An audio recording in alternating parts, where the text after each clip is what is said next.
بسم اللہ الرحمن الرحیم، میں ہوں وسیم صدیقی، پروگرام سوچ بدلو قسمت بدلو کے ساتھ۔ ہمارا آج کا موضوع ہے جان کی امان پاؤں تو کچھ عرض کروں۔ کچھ انج بھی راواں اوکھیاں سن، کچھ گل وچ غمدہ توق بھی سی، کچھ شہر دے لوگ بھی ظالم سن، کچھ سانو مرن دا شوق بھی سی۔ یہ منیر نیازی کے اشعار ہیں، اور یہ اشعار کوئی تعلق ہمارے آج کے موضوع سے نہیں ہے، یہ صرف آپ کی تفریح طبع کے لیے پیش کیے گئے ہیں۔ اللہ تعالیٰ نے کپتان کو بڑے کام کے لیے منتخب کیا ہے۔ وہ پاکستان کے مقبول ترین لیڈر ہیں، اور ان کی مقبولیت اس وقت پاکستان کے کسی بھی سیاسی رہنما سے زیادہ ہے۔ کپتان کو اپنی سیاسی حکمت عملی میں کچھ تبدیلیوں کی ضرورت ہے۔ اگر وہ اپنی سیاسی حکمت عملی میں کچھ تبدیلی کرے تو نہ صرف یہ کہ وہ اقتدار میں آ سکتے ہیں، بلکہ اگلے 10 سال تک کوئی انہیں اقتدار سے نکال نہیں سکتا، اور وہ پاکستان کے لیے وہ کام کر سکتے ہیں جس کام کے لیے اللہ تعالیٰ نے انہیں منتخب کیا ہے، یعنی ریاست مدینہ کے طرز پر ایک فلاحی ریاست کی تعمیر۔ یہ بہت بڑا کام ہے، جیسا کہ حدیث پاک کا مفہوم ہے کہ دانائی اور حکمت مومن کی گمشدہ میراث ہے۔ لہذا حکمت اور دانائی سے کام لیتے ہوئے کپتان کو اپنی سیاسی حکمت عملی تبدیل کرنا ہوگی۔ اگر وہ مندرجہ ذیل 10 نکات پر غور کریں اور اس کے مطابق اپنی حکمت عملی تیار کریں تو انہیں آئندہ 10 سال تک کوئی اقتدار سے باہر نہیں کر سکتا، اور وہ اپنے ذہن میں موجود تمام پروگرام جو پاکستان کے لیے ان کے ذہن میں وہ آپ پورے کر سکتے ہیں۔ پوائنٹ نمبر 1، اداروں سے جنگ نہ کریں۔ ادارے اس ملک کا اثاثہ ہیں، افواج پاکستان اور عدلیہ اس ملک کا اثاثہ ہیں۔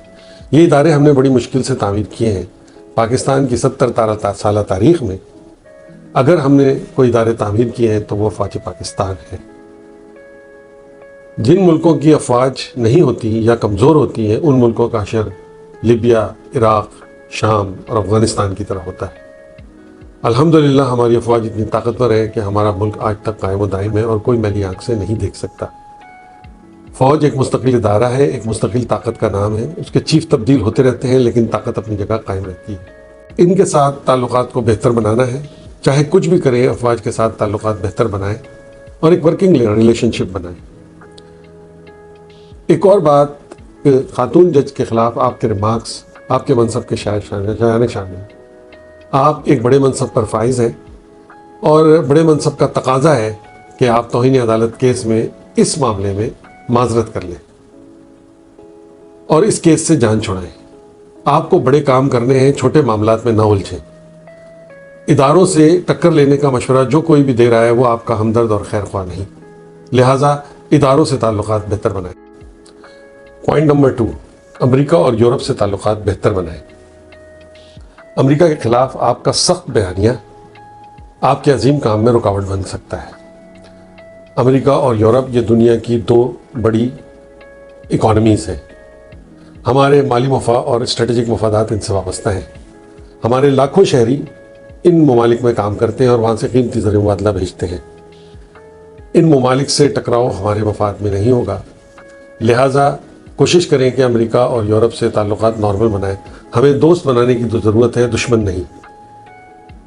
ایک اور بات، ہمارے جو پاکستانی وہاں رہتے ہیں ان کو ساتھ ملا کر، کیونکہ وہ ان میں آپ کی مقبولیت بہت زیادہ ہے، انہیں ساتھ ملائیں اور ان کے ذریعے وہاں مختلف اداروں میں جو وہاں کے پاور سینٹرز ہیں اس میں دوست بنائیں۔ آپ کی اپنی شخصیت بھی اس کام میں بڑا رول پلے کر سکتی ہے، آپ کی شخصیت کا کرزمہ۔ آپ امریکہ میں کے پاور سینٹرز میں اپنے دوست بنائیں اور انہیں اپنے ملک کے مفاد کے لیے استعمال کریں۔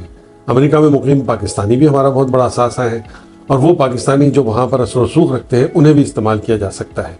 لہٰذا امریکہ اور یورپ سے تعلقات بہتر بنانا بہت ضروری ہے، اور بلا وجہ کسی سے دشمنی لینا ٹھیک نہیں۔ امریکہ مخالف بیانیہ تبدیل کر دیں۔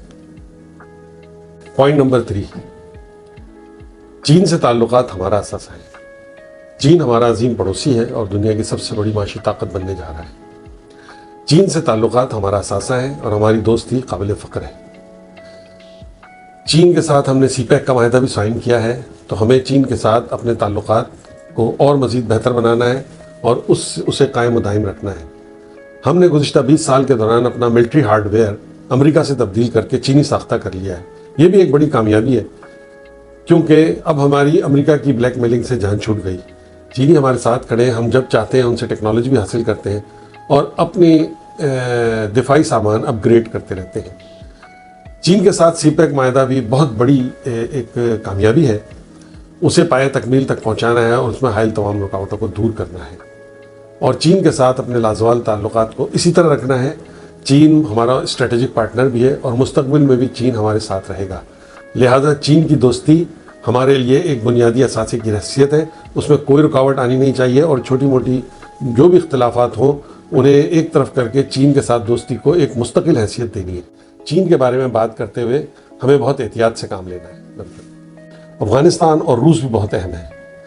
روس کا دورہ کرنا آپ کی بہت بڑی سیاسی اور اسٹریٹجک کامیابی ہے۔ آپ نے بڑی ہمت کا مظاہرہ کیا اور روس کا دورہ کیا، اور اس کے نتیجے میں تمام تنقید کا بڑی بہادری سے سامنا کیا، یہ آپ کی کامیابی ہے۔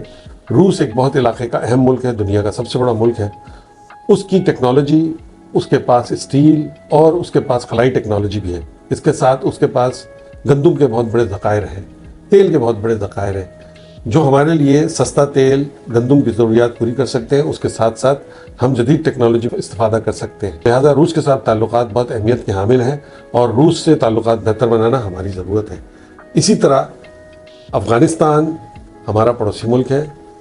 افغانستان کی اہمیت امریکہ، چین اور روس سے بھی زیادہ ہے۔ آپ کو یہ سن کر عجیب سا لگ رہا ہوگا، لیکن میں بتاتا ہوں کہ افغانستان ہمیں فائدہ بھی پہنچا سکتا ہے اور نقصان بھی پہنچا سکتا ہے، اور امریکہ سے بھی زیادہ اہم اس لیے کہہ رہا ہوں کہ افغانستان سے ہمیں پہنچنے والا فائدہ دنیا میں سب سے بڑا فائدہ ہو سکتا ہے، کیونکہ اگر افغانستان میں امن ہو اور وہاں سے ہم سینٹرل ایشیا کے ساتھ دو طرفہ تجارت کر سکیں تو یہ ہمارے لیے ایک زبردست مالی مفاد ثابت ہو سکتا ہے۔ اسی طرح طالبان کے بارے میں آپ کی پالیسی بالکل صحیح ہے، ان سے دوستی بالکل ٹھیک ہے، اور طالبان کے نتیجے میں افغانستان میں جو امن قائم ہوگا ہمیں اس سے فائدہ اٹھانا چاہیے۔ طالبان کی دشمنی ہمارے لیے بہت نقصان دہ ثابت ہو سکتی ہے، لہٰذا افغانستان کے ساتھ بہتر تعلقات اتنا ہی ضروری ہیں جتنے امریکہ اور چین کے ساتھ بہتر تعلقات ضروری ہیں۔ قطر، سعودی عرب اور دبئی یہ ہمارے برادر اسلامی ملک ہیں، ان کی بعض پالیسیوں سے ہمیں اختلاف ہو سکتا ہے۔ ریسنٹلی ان کی کچھ پالیسیاں چینج ہوئی ہیں جو ہمارے یہاں کچھ لوگوں کو بری بھی لگتی ہیں، ہمیں بھی بری لگتی ہیں، لیکن اس کے باوجود یہ بھی بہت بڑا اثاثہ ہے۔ ان کے ساتھ بھی ہمارے مالی اور معاشی مفادات ہیں۔ ہمارا بہت بڑا پاکستانی طبقہ، بہت بڑی تعداد میں پاکستانی وہاں کام کرتے ہیں، وہاں سے قیمتی زر مبادلہ بیچتے ہیں۔ اس کے علاوہ بھی یہ برادر اسلامی ملک ہیں، یہ ہماری توانائی کی ضروریات پوری کرتے ہیں، ہمیں ادھار تیل دیتے ہیں، لہٰذا ان تینوں ملکوں کے ساتھ بہت اچھے تعلقات کی ضرورت ہے، اور چاہے کیسے بھی حالات ہوں ہمیں ان ملکوں کے ساتھ اپنے تعلقات کو بہتر بھی بنانا ہے اور قائم بھی رکھنا ہے، اور کسی چیز کو ان ممالک کے ساتھ تعلقات پر حاوی نہیں ہونے دینا۔ ایران، ترکی اور ملیشیا ہمارے برادر اسلامی ملک ہیں۔ ایران ہمارا پڑوسی ہے، ایک بہت بڑا ملک ہے۔ ایران میں اس وقت ایک انقلابی اور نظریاتی حکومت ہے۔ ایران کے ساتھ تعلقات اس لیے بھی بہت ضروری ہیں کہ ایران کے انقلابی اور نظریاتی فالوورز ہمارے ملک میں بھی بہت بڑی تعداد میں ہمارے شہری ہیں، آباد ہیں ہمارے ملک میں، لہذا ایران کے ساتھ اچھے تعلقات بنانا ہماری ضرورت ہے، ہمیں ان سے تجارت بھی بڑھانی چاہیے اور ایران کے ساتھ خصوصی برادرانہ تعلقات رکھنے چاہیے۔ ایران یورپ کے لیے ایک گیٹ وے بھی ہے اور ایران کے ساتھ ترکی لگا ہوا ہے، لہذا ہمیں ایران کے ساتھ تعلقات بہتر بنانا ہماری بہت بڑی ضرورت ہے۔ ترکی بھی ایک انتہائی اہم ملک ہے۔ ترکی نے بے انتہا ترقی کی گزشتہ 15-20 سال کے دوران، اور رجب طیب اردگان جو کہ ترکی کے صدر ہیں ایک بہت بڑی شخصیت کے مالک ہیں۔ میرے خیال کے مطابق اس وقت دنیا میں رجب طیب اردگان سے بڑی کوئی شخصیت نہیں۔ وہ اپنی ذات میں خود ایک یونیورسٹی ہے، بین الاقوامی تعلقات کے ماہر ہیں۔ عمران خان کو ان سے سیکھنا چاہیے، ان کی اسٹریٹجیز کو غور سے دیکھنا چاہیے کہ کس طرح وہ جو ہے دنیا میں اپنے کام کر رہے ہیں۔ انہوں نے ترکی کی بیمار معیشت کو ایک یورپ کے کامیاب ملکوں میں سے ایک بنا دیا، اور اس وقت ترکی ٹیکنالوجی اور اکانومی، ٹریڈ اور سیاحت میں یورپ کے بڑے ملکوں میں شمار ہوتا ہے، لہذا ترکی سے بہت کچھ سیکھنے کی ضرورت ہے۔ اسی طرح سے ملیشیا جو ہے وہ بھی ایک ترقی کرتی ہوئی اکانومی ہے۔ الیکٹرانکس اور آٹو موبائل سیکٹر میں انہوں نے بے انتہا کامیابی حاصل کی ہے۔ مسلمان ملک ہونے کی حیثیت سے وہ ہماری مدد کے لیے تیار رہتے ہیں، لہذا ٹیکنالوجی ٹرانسفر اور سیکھنے کے لیے یہ ممالک بہترین ہیں، لہذا ملیشیا کے ساتھ بھی ہمیں بہترین تعلقات رکھنے ہیں۔ بھارت ہمارا پڑوسی ملک ہے، ایک بڑا ملک ہے۔ بھارت کے ساتھ پرامن اور تجارتی تعلقات بہت ضروری ہیں، لیکن بھارت کے ساتھ ڈیل کرنے کا طریقہ مختلف ہے۔ بھارت کے ساتھ ہمیں طاقت سے ڈیل کرنا ہے، ہمیں جارحانہ خارجہ پالیسی رکھنی ہے، کیونکہ بھارت طاقت کی زبان سمجھتا ہے۔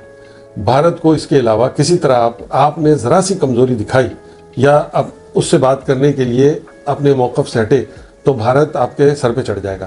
لہذا بھارت کو اس کی اوقات میں رکھنے کے لیے ایک جارحانہ خارجہ پالیسی کی ضرورت ہے اور ہر موقع پر اس سے طاقت سے بات کریں۔ بھارت کی اتنی ہمت نہیں کہ وہ پاکستان سے براہ راست ٹکر لے سکے، لہذا ہمیں ان کے ساتھ تعلقات رکھنے کے لیے ان سے طاقت کی زبان میں اور ایگریشن کے ساتھ بات کرنی چاہیے۔ اپنی خارجہ پالیسی ایگریشن کے ساتھ بنائیں۔ ہم معاشی طور پہ جب مضبوط ہوں گے تو ہم فوجی طور پر بھی بہت مضبوط ہوں گے، اور آپ دیکھیے گا کہ پاکستان نے اگر معاشی قوت حاصل کر لی تو کشمیر کا مسئلہ خود بخود بھارت حل کرے گا، ہمارے ساتھ بیٹھے گا، مجبور ہوگا بات کرنے پہ، لیکن اسے بات کرنے پہ بٹھانے اور تجارتی تعلقات پہ راضی کرنے کے لیے اس کے ساتھ جارحانہ رویہ اختیار کرنا ہوگا۔ کمزور رویہ اختیار کرنے پر بھارت سے آپ کا کوئی بھی معاملہ حل نہیں ہو سکتا۔ بھارت کے ساتھ سفارتی اور جارحانہ رویہ بھارت کو پاکستان کے ساتھ تجارتی تعلقات اور نارمل تعلقات استوار کرنے پر مجبور کر دے گا۔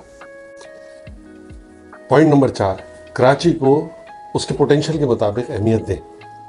کراچی پاکستان کا سب سے بڑا شہر، سب سے بڑا تجارتی، صنعتی اور معاشی مرکز ہے۔ کراچی میں پاکستان کی سب سے بڑی 2 بندرگاہیں، پاکستان کی سب سے بڑی ایکسپورٹ کراچی سے ہوتی ہے۔ کراچی اپنی آمدنی، ملک کی آمدنی کا، وفاق کی آمدنی کا 60% اور سندھ کی آمدنی کا 90% فراہم کرتا ہے۔ لہذا کراچی کی اہمیت کو سمجھیں۔ اس کی ایک اور خوبی، یہاں اردو بولنے والوں کی اکثریت ہے۔ اردو بولنے والے پاکستان کی پہچان ہے۔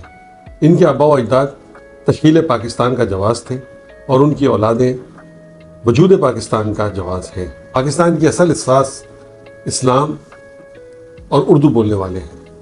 ان کا وجود 2 قومی نظریے کی پہچان ہے کہ کس طرح کروڑوں انسانوں نے صرف اپنے نظریات، اپنے دین اور اپنی روایات کی بنیاد پر انسانی تاریخ کی سب سے بڑی ہجرت کی، آگ کا دریا عبور کیا، لاکھوں جانوں اور عزتوں کی قربانی دی اور ایک نئے وطن کو اپنایا۔